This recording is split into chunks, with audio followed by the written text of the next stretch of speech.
নমস্কার সকলকে, ভ্যারাইটি টক চ্যানেলে সকলকে স্বাগত জানাই। আশা করি তোমরা যে যেখান থেকে আমার ভিডিওটি দেখছো তোমরা সকলে খুব ভালো আছো। আমি রত্না মল্লিক, আমি আবারও চলে এসেছি তোমাদের কাছে নতুন একটা ভিডিও নিয়ে। তো আজকে আমি আলোচনা করব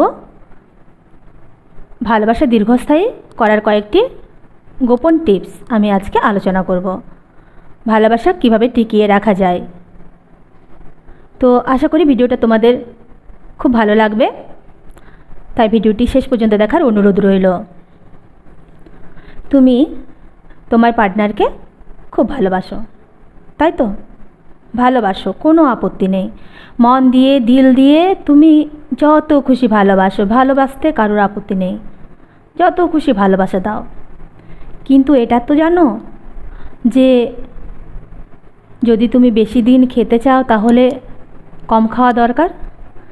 সেরকম ভালোবাসার ক্ষেত্রেও তুমি যদি তোমার ভালোবাসাটাকে দীর্ঘস্থায়ী করতে চাও তাহলে তোমাকে কিন্তু কম উড়তে হবে, তোমাকে কিন্তু বেশি ওড়া চলবে না, ধীরে ধীরে অগ্রসর হতে হবে। সব সময় ফোন করলাম, ঘন্টার পর ঘন্টা ফোন করছি, সব সময় চ্যাট করছি, সব সময় দেখা করছি, এরকম করলে চলবে না। একটা লিমিট রেখে করতে হবে, একটা লিমিটের মধ্যে চলতে হবে, কারণ সময়ের একটা দাম আছে। দেখো, ভালোবাসা ছাড়াও তোমার তো একটা ব্যক্তিগত জীবন আছে, সেখানটাও তোমাকে দেখতে হবে। তোমার লাইফ, তুমি কি করছো? যদি চাকরি করছো তো ঠিক আছে, যে কলেজে পড়ছো তাকেও তো একটা চাকরি পেতে হবে, ব্যবসা করতে হবে, তার জন্য বুদ্ধির দরকার, তার জন্য পড়াশোনা দরকার, তো সেগুলো তো করতে হবে। তুমি শুধু তোমার পার্টনারের পিছনে পড়ে রইলে তা করলে কিন্তু চলবে না। তোমাকে তোমার লাইফটাও দেখতে হবে, তবেই দেখবে তোমার পার্টনার তোমাকে খুব ভালোবাসবে। যে যাক, আমার পার্টনার তো সে নিজের লাইফটা বুঝবার চেষ্টা করছে, আমাকে ভবিষ্যতে ভালোই রাখবে, তার ভরসা জন্মাবে, তার বিশ্বাস জন্মাবে। শুধু ভালোবাসি এরকম করলে চলবে না। তাই তোমাকে সময়ের মূল্য দিতে হবে। আবার দুজনের মধ্যে ঝগড়া হয়েছে, ঝামেলা হয়েছে, দুজনের একজনকে কিন্তু সরি বলতে হবে, বলতেই হবে। আমি বলবো না, ও আগে বলুক তারপর আমি সরি বলবো, এরকম নয়। দুজনে যে কোনো একজনকে কিন্তু সরি বলতে হবে। দেখো, আমি যাকে ভালোবাসি আমি তাকে সরি বলছি, তাতে অন্য কারোর তো কিছু নয়। আমি তো আমার ভালোবাসাকে সরি বলছি, তাতে তো আমার কিছু কমে যাবে না। নিজের ভালোবাসাকে টিকিয়ে রাখার জন্য এগুলো কিন্তু করতে হবে।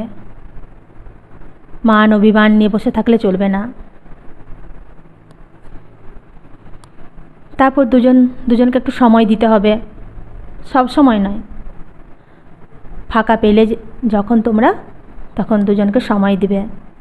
ভবিষ্যতে প্ল্যানিং করবে, তোমরা কি করবে, কেমনভাবে থাকবে, কেমনভাবে তোমরা সংসার সাজাবে, তো সেই সব আলোচনা করতে পারো, এগুলো করবে। উভয়ের ফ্যামিলির খোঁজ খবর নেবে। তোমার পার্টনারের বাবা মা, তার বাড়ির সবাই কেমন আছে,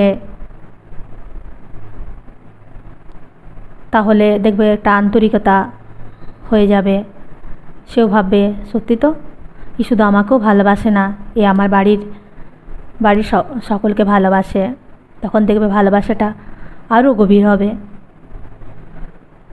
আমি ভালোবাসি মানে আমার শুধু পার্টনারকেই ভালোবাসছি এটা তো করলে চলবে না, কারণ আমরা ভবিষ্যতে, আমি আর আমার পার্টনার দুজনেই থাকবো না, তার সাথে আরও আমাদের পারিপার্শ্বিক বাবা মা অনেকেই থাকবে, সবাইকে নিয়েই সংসার, এটা কিন্তু ভাবতে হবে। তোমার ভালোবাসার মানুষটাকে গুরুত্ব দিবে, তার পছন্দ অপছন্দ এগুলোর দাম দিতে হবে তোমাকে। সে যেটা ভালোবাসে তোমাকে সেটা করতে হবে, ও যেটা ভালোবাসে না সেটা তোমাকে করা চলবে না। এগুলো করবে, দেখবে দুজনকার মধ্যে অনেক ভালো লাগবে, সে ভাববে সত্যি তো আমার কথা শুনছে। উভয়ের কথা শুনবে, দেখবে দুজনেরই ভালো লাগছে, দুজনেই আনন্দে আছো। কিছু কিছু ছোটোখাটো জিনিস এগুলো কিন্তু করতে হবে। আর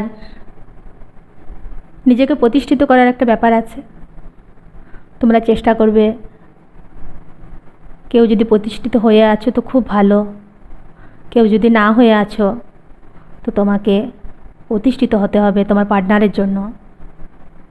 তার জন্য তোমাকে একটা চেষ্টা চালিয়ে যেতে হবে তোমার পার্টনারকে সুন্দর রাখার জন্য।